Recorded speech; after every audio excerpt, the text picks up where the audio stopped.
YouTube, this is my number 10 favorite snake. This is a trick leopard yellow belly, and he is also possible het pied. It's a beautiful animal. I feel like this is the type of pattern I wanted to create since I first started keeping snakes and breeding them for myself. I was like, how do you find an animal that looks like this? And I was just happy to be able to produce my own. Number 9, this is a super trick orange ghost.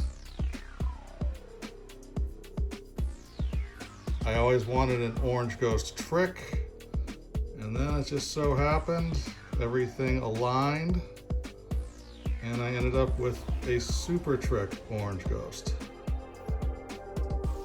Really cool animal. I'm very happy that I produced this. And if you have any ghosts, you know, they kind of just get better with age. She's not going to brown out or anything like that. A little bit on the larger side here. This is a female super trick. I hatched out a couple of these a few years ago, and she just has the wildest pattern. She is doing great, constantly eating,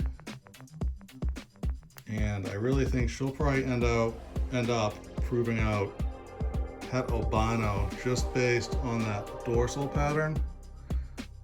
All that blushing on top, it just seems like the super tricks, or the tricks rather, end up with this type of pattern if they are het albino. That's just what's been going on in my collection, doesn't mean anything really. All right, number 7. This is another trick. This is a super pastel granite trick. And she has really held on to these bright, bold colors. Incredible pattern. Really happy with this animal. I'm gonna try to pick up some sort of a clown combo, I guess, to put her with at some point. Wow, just never hatched out another animal that looks like that in all the years I've been breeding tricks. All right, number 6. This is my black python Curtis. Got her from Trace Harden. I think she's a 2020. She turned out nice and dark. Hopefully I'm actually picking up another female Curtis next week, and then I'm really gonna need to find a dark male to pair these ladies with.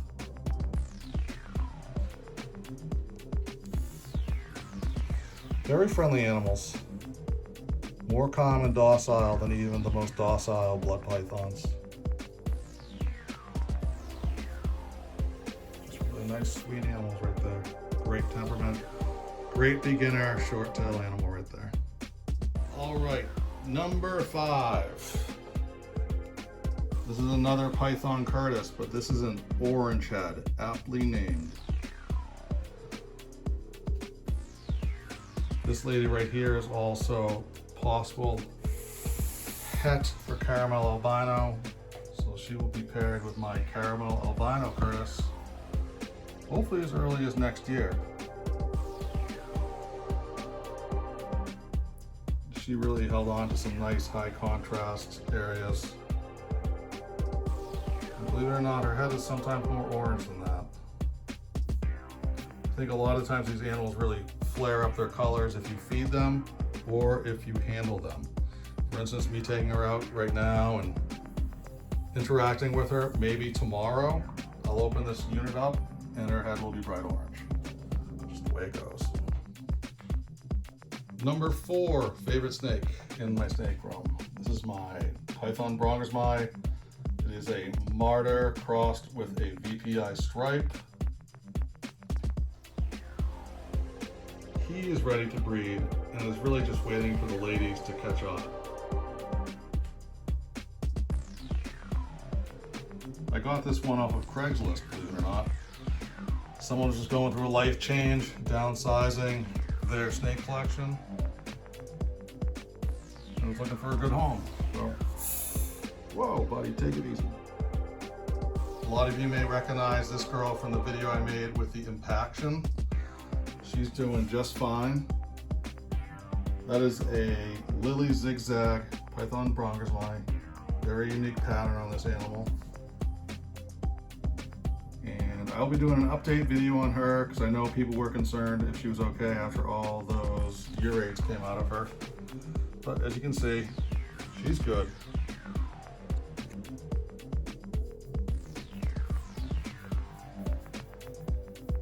Beautiful animal. Hope to be able to breed her next year. Just gotta get her a larger home, pump up the size of those rats that she's eating, and hopefully we can start pairing her and producing some incredible animals. My number 2 favorite animal. This is a tough one because this is my favorite snake to interact with. This is my line-bred red Bronch from Selective Origins, representing Lily, Martyr, and Red Bull lines. She hopefully will be ready to breed next year. And let me tell you, when this girl is really fired up, she's incredible. And I'm sure she looks good on camera right now. But after handling or after a big meal, there's nothing better than seeing this animal when you open the tub. And hopefully she's happy to see me sometimes. She's actually headed into shed. I'm looking at her eyeball right now. Oh well, I'm glad I got a little video of her before she goes into shed.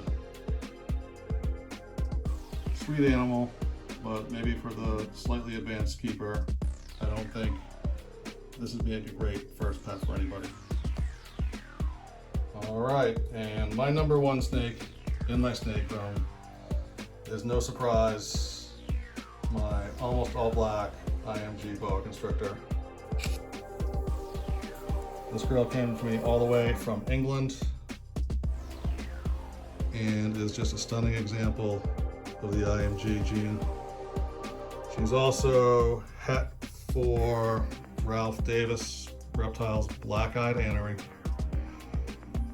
Currently searching for a male for her. I'd like to find an Inca het RDR to go with her. Things are expensive, I'm sure, as everyone knows, and when your overhead is up and the price people are paying for your products is down, it's a little bit tough to go ahead and just start making crazy purchases like snakes from overseas. But I've said it before, I'll say it again, I think this is one of the best impulse purchases I ever made.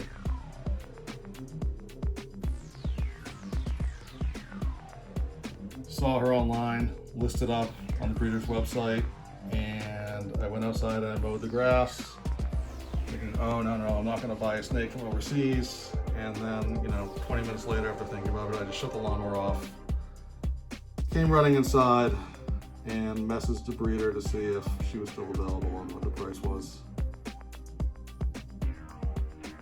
And she's great.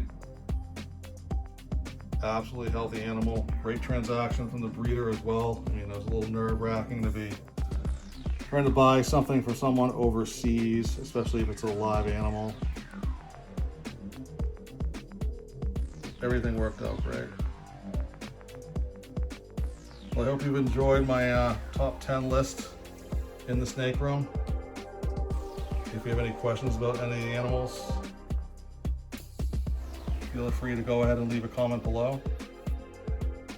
Please hit the like button and subscribe. Thank you for watching.